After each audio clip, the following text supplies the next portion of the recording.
Thank you, Lauren. There's lots of food puns coming this year. So I think a lot of you have been to sessions that we've done on food industry-related topics at our conferences, and so I'm here to just make a quick announcement about how we are going to double down on that work. And I wanted to start by just pulling out two reasons why we really want to focus on food in 2020 and beyond. One of them is that it's become clear over the last few years that the systems that we use to produce and distribute food are just unsustainable.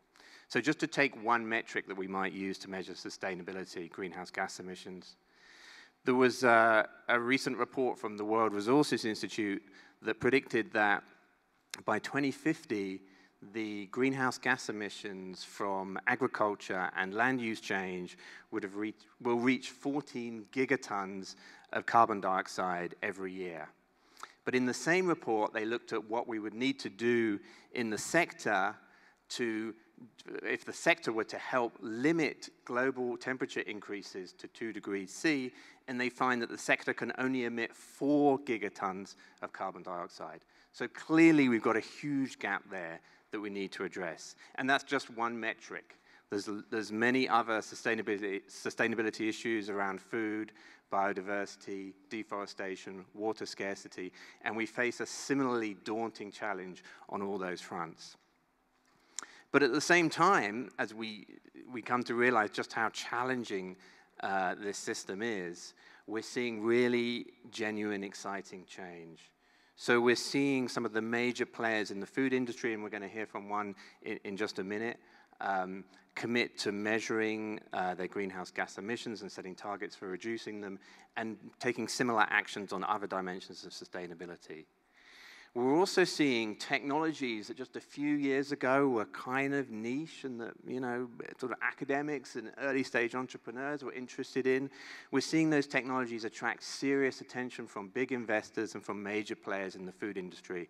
I'm talking about things like regenerative agriculture, alternative proteins, and indoor agriculture.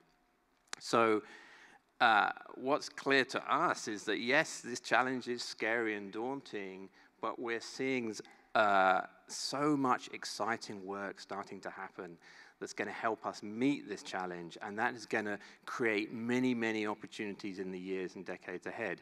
And so that's why we wanted to do, or two reasons at least, why we want to do more on food, and if I can move the slides on. So I am delighted to announce that we will be doing a new conference dedicated to sustainable food systems. It's called VERGE Food. It will take place at our VERGE event, which this year will be in San Jose in October.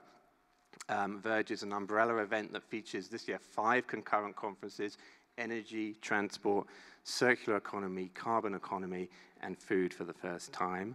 And October is a way off, but we are getting started right now with our work on sustainable food systems. Next week, in fact, we will be launching Food Weekly, which will be a free weekly email newsletter where we will be looking at some of the biggest ideas and trends in this transition towards a more sustainable food system. So October is, as I said, is a long way off, but we are thinking right now about the sessions that we want to run there and the workshops, and I am thinking about what I'll be writing about in Food Weekly. So if you have an idea for a technology or a company or an individual that you think we should be celebrating, highlighting, or holding to account, I really want to hear from you. So come and grab me here at GreenBiz, or subscribe to Food Weekly. Even better, you can see the subscription, you can see the URL where you need to go to subscribe there. I'll share my email address in the email newsletter, and please hit me up with your ideas.